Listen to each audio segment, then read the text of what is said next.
Hello, angels, and welcome back to another episode of the Money Mindset Mission podcast. I'm so happy that you're here, and I'm so excited to record today's episode. So, today we're going to talk about money leaks. The way that you can think about money leaks is imagine having a leak in a pipe. So, you're pouring in, some may call this a sieve. So, you're pouring in and all this energy and all this water is coming into this sieve and then just going right back out. This is what we call a money leak. Money comes in and money goes out. You're leaking the frequency of money. And these are the most common money leaks that I've seen in my practice and how to overcome them. I'm so excited to record. I get asked about money leaks all the time and I see the same shit happening over and over. So let's just address it at the source, shall we? Number one, and this is going to be, I think this episode might be quite triggering in the sense it's like, oh shit, I've been doing this or I haven't been doing this. And to be honest, the way that I know that all these are money leaks is because I've done all of them. So don't worry, I'm here with you and I'm teaching you how to also patch them up.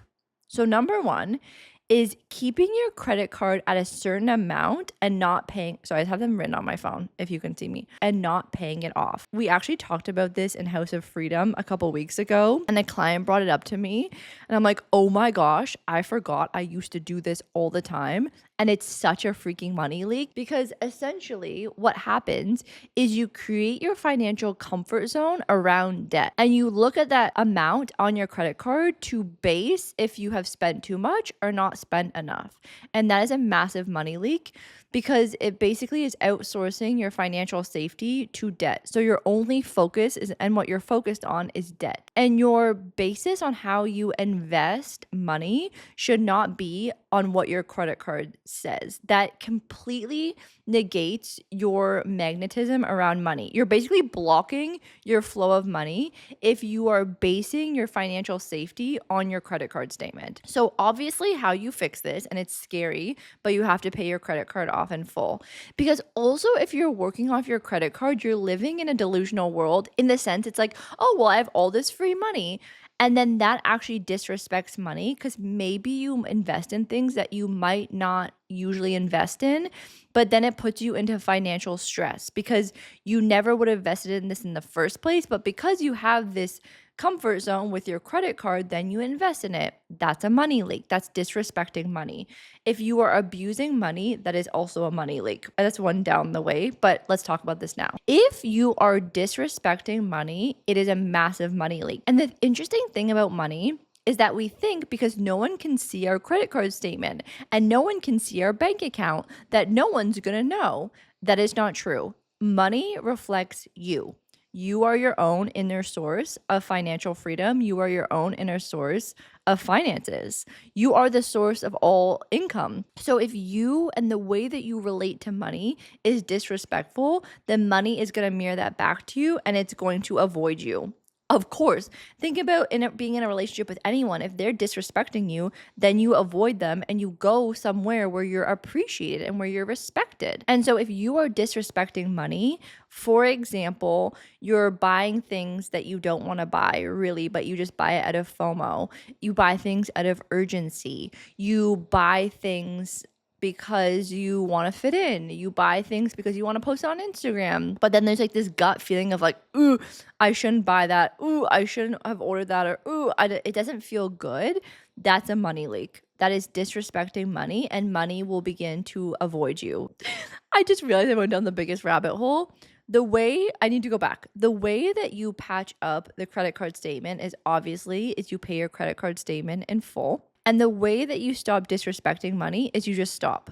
It's the same thing with men. If you emasculate a man, you don't have to do this whole kumbaya ceremony to be like, I'm so sorry, blah, blah, blah. You can address it. You can say sorry. And then you just move on and you stop emasculating men and you just stop disrespecting money. It's actually that quick. Think about it this way. How quick is it for me to send a text message to you today that would change your life? In an instant, in a moment. That's how quick energy changes. So if you just stop disrespecting money, money will instantly stop disrespecting you. It's actually as easy as that. Next is not ever checking your credit card statements. Never looking to see how much you outflowed last month. Not ever checking to see if there's any things on your credit card statements that you didn't actually agree to. So this is very important because every single month I am checking my credit card. And honestly, I had a thing happen last month. I might have shared it here or in House of Freedom. I can't remember. But I actually signed up for something that I didn't intend to, and it charged me. And I just contacted them and I was like, hey, I'm so sorry. I didn't mean to sign up for this. And they refunded me. To me, that is respecting money. That is treating money with respect. We don't want to abuse money. We always want money to feel really safe around us. And the way that we make money feel safe is that we don't abuse it. We don't, I'm sorry, but I have to say this word. We don't hoard out. We just treat it with respect, and then money treats us with respect. I don't know if I'm going to keep this in, but there's still construction going on beside me, and I just had a mental breakdown. Not a mental breakdown, but I was like, why? I'm going to sue my neighbors. Not actually, but I'm just so annoyed. Okay, so how you patch that up is at the end of every single month, you reflect on the previous month. You reflect on where your money has been spent. I don't like using the word spent. I like using the word outflow. Outflow implies inflow. Spent implies gone, spent. I just know that these words are kind of nuanced, so I like using common words, but I don't usually use those words. Moving forward, I'm just going to say outflow, where your money outflowed, so that you can see everything on this list. Have I appreciated? Do I love it? Does it bring me pleasure? Does it bring me joy? And yes, of course, there's going to be things on your list that you didn't want to pay for. For example, last week I went to the doctor, I went to the hospital, and it cost me almost $800, and I got nothing out of it. It was actually a very horrible experience, and I was so mad to pay that money. However, I had to change my mindset. I had to be like, thank you so much. Thank you for showing me that nothing is actually wrong. Thank you that I didn't have to go stay for months. Thank you that I didn't have to get a surgery. I just had to flip it so that the money that I invested felt appreciated. It didn't feel like a waste. Think about this. When you continue to invest and it feels like it's being wasted, then money is not going to find you because money wants to go where it's appreciated. Think about you with any friend. Anytime you do something really nice for someone, they don't even acknowledge it or they just give it to someone else. You'd be like, oh my gosh, I don't want to be friends with this person anymore. It's an energy exchange. You're in a relationship with money. So if you're not treating money the way that you would want to be treated, it's going to leave. And that's mostly what's happening. To most of the clients I work with, they're like, why isn't money coming in the way that I want? Like, well, have you seen how you treat it? Like, it's not cute. And so we're going to make you have a cute relationship with money. To finish that off, to patch it up, you reflect, you audit. Is there anywhere that money's being invested that you don't enjoy? Can we delete it? Can we automate it? Can we delegate it? Can we adjust it? Can we be creative? Let's find a creative solution here. This episode is brought to you by House of Freedom. House of Freedom is my close proximity mastermind where you get to work with me and I get to work with you. I see you, I see your vision, I see your potential, and I guide you to become your greatest and highest potential by finding your limiting beliefs, clearing them, and bringing your business into true alignment, to finding the leaks, to finding the misalignment. If you're listening and you're like, I don't know if I'm living up to my highest potential, I feel like I could be making more, I feel like I could be doing more, but I just don't know how, I don't know the path, and I want someone to see me, to almost hold my hand and guide me into my greatest potential and earn more, feel more free, feel more alive, feel more joy than I've ever experienced before, then House of Freedom is for you. I work with you one-on-one and I help you clear your block and give you the roadmap to creating a life beyond your wildest dreams and live a life of time, location, financial freedom. If you're an entrepreneur who wants to skyrocket your business, make more money while working less, this is for you. I'm going to leave the link below. Once you apply, I hand select my client and I will reach out to you personally to make sure that's a good fit for you or find an option on how I can help you. I look forward to reading your applications and let's get back into the episode. Mwah. Next thing is ignoring payments and never paying for them. Now, I was the queen of this. I'm not going to lie to you guys. When I was in Australia in 2009, I still had a parking fine that they were hounding me for years. And I was like, oh, it's fine. They're never going to find me. They're never going to find me. And I never paid for it. And I was like, oh my gosh, this is the biggest money leak. Because again, money is just reflecting you. So if I'm not paying for that, guess what my clients are going to say when they see my statements? Oh, it's fine. I'm not going to pay for that. And so when I saw it and I started learning about this, I was like, oh my gosh, paying immediately, paying immediately, paying immediately. Whenever I get an invoice, I'm paying it immediately because that's how I want my clients to treat me. Remember, again, with your clients, because they are a funnel of money for you, how you treat invoices, how you pay for things is how clients are going to pay with you. It's wild when you notice that. And I've helped so many of my clients heal this. And they're like, whoa, that was the biggest realization, because it was actually as simple as they just need to start paying their bills on time. And then their clients paid their bills on time. It was actually like, it's annoying, but it's kind of that easy. Remember, when you ignore, I'm just gonna sound annoying now. I hope I don't. But when you ignore money, money ignores you. So stop ignoring bills and pay them on time to stop leaking money. It will have a reverse effect. When you ignore it, it's going to ignore you in some other way, shape, or form. Because again, remember, money is just a frequency. So when you treat a frequency a certain way, it's going to treat you in the exact same way. It's a mirror effect. So it might not come in that exact bill, but it's going to come in a client, because karma is real. Law of attraction, law of vibration. What you put out, you attract.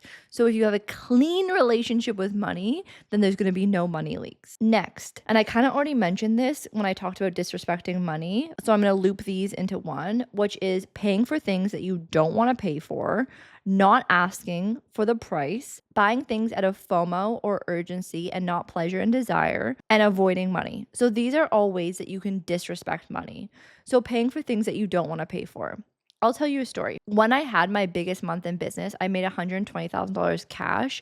And that month I did this. So no matter how much you're making, you don't get to less respect money or less treat money in a positive way. It's like actually the more you make, the more you respect it and the more you want to make it feel like a safe steward in your life. Me and Rach were in Mexico, and these people that we met joined our table. We were all chatting. It was so much fun. And they were ordering drinks, but I don't drink alcohol. And they kept ordering drinks. And I kept refusing drinks because I don't drink, but they were having drinks and I was like, that's fine, cool.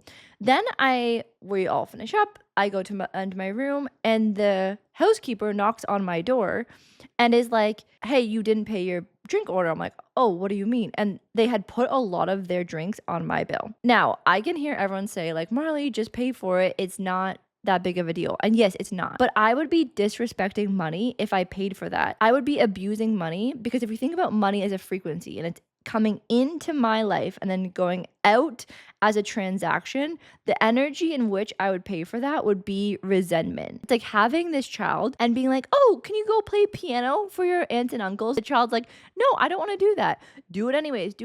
It's being abused. The way in which I was about to pay, I was like, I didn't order these drinks. And it actually annoyed me because they kept ordering alcohol and I was like, I don't want to drink. And they kept trying to get me to drink. I was like, I really don't want to drink. And so I'm like, I'm not paying for this. And I said to them, I was like, hey, listen, this was not my bill and I didn't order these at all. And again, a previous version of me would say, yes, no problem. I'll just pay for it because I don't want to make them feel uncomfortable. I'll just take the bill and it's fine. I can afford it, whatever. Even when I couldn't afford it, I would have paid for it because I didn't want to have any sort of confrontation. I don't want to sound like I'm so not giving, because when I'm with my friends and when I feel like it, I'm so giving and I love buying my friends things and paying for things. Like, it's not that case at all. It's just like when it doesn't come from a desire from me, I won't pay for it because that's disrespecting money. And so I told them that. And then they went, oh my gosh, we're so sorry. They went to those people and those people end up giving us an extra $100 to like buy a meal the next day. We're like, yes, just goes to show you, when you respect money, money will respect you. I literally said no and then I got more money out of it. It was insane. So when you respect money, money will respect you. I'm going to say it until I'm blue in this face. I feel like this could be a drinking game.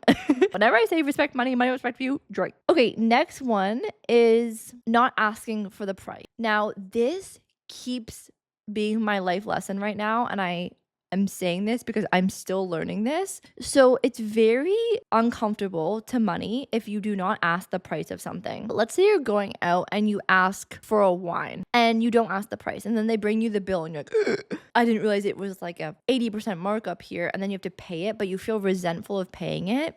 So it's really important that you always ask the price. And I know that might make you feel uncomfortable. You might want to uphold this identity of, oh, I don't care about the price because I have so much money. Trust me, I spend a lot of time around millionaires and even billionaires, and they always ask the price. They're not going to invest in things and they're not going to leak money. It's people that actually feel insecure about money that refuse to ask the price.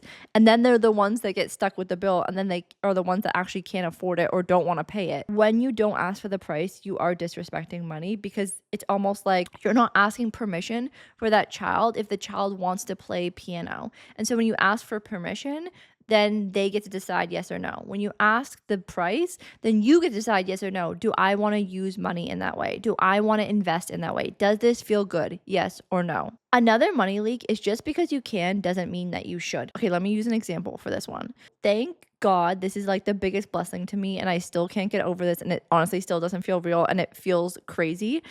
But now I'm at the place where I'm able to fly first class. Amazing. Business class, first class. That's my actually like my biggest dream in life. So to be able to do that is the best thing ever. However, do I always fly business class? No. Sometimes if I look at the price of business and let's say it's like $10,000 and flying economy is $500, I will fly economy. I'm not so strict on I have to fly business every single time. Do I prefer to fly business? Yes. Do I love flying business? Yes. Does it make my entire day flying business? Yes. Do I appreciate it so much? Yes. I almost cry every single time I go on. I'm like, I can't believe this is my life.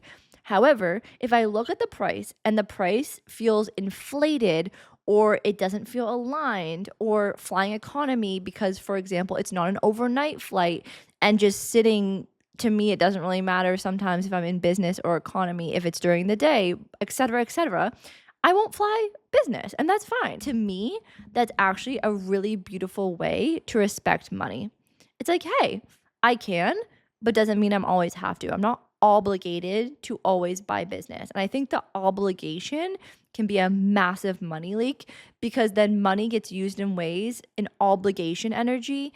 And who likes obligation energy? Nothing magnetic, flowy, beautiful, juicy comes out of obligation energy. That's a repellent. Obligation energy around money will repel money. Next one is buying things out of FOMO and urgency and not pleasure or desire. I feel like this is so self-explanatory, but when you buy things out of fear of missing out or urgency, it doesn't come from a true aligned place. It comes from fear. When you invest money out of fear, you will then attract fear with money. At the end of the day, I feel like what we need to learn about money is just reflecting the way in which you exchange money. So if you invest money out of fear, you are going to attract money out of fear, meaning it's a money repellent.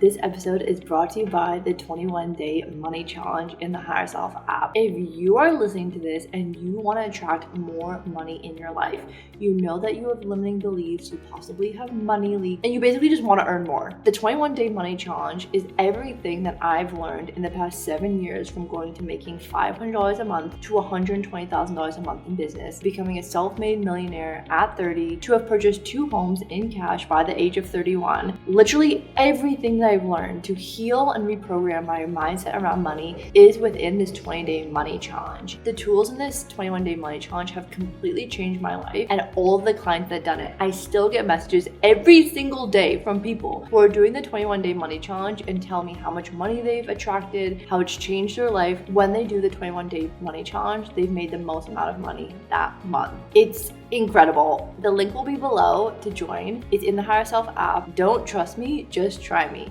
And even if you've done it once, I highly recommend doing it again. I get so much out of it even when I do it every couple of months. Check it out below or scan the QR code and join today to change your financial future. All right, let's get back into the episode. I don't have enough. There's never enough money. I don't make enough. I don't earn enough. Why do people have so much more than me? Blah, blah, blah.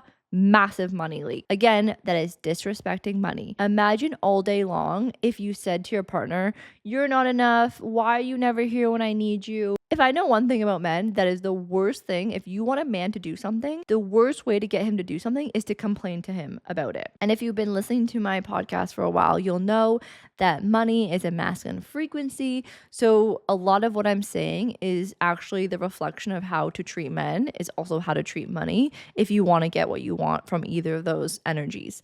So getting what you want from men is actually appreciating it and them, acknowledging them. Thank you so much. Asking for what you need and appreciating it and acknowledging it. That's how you get a man to do anything. Same thing with money.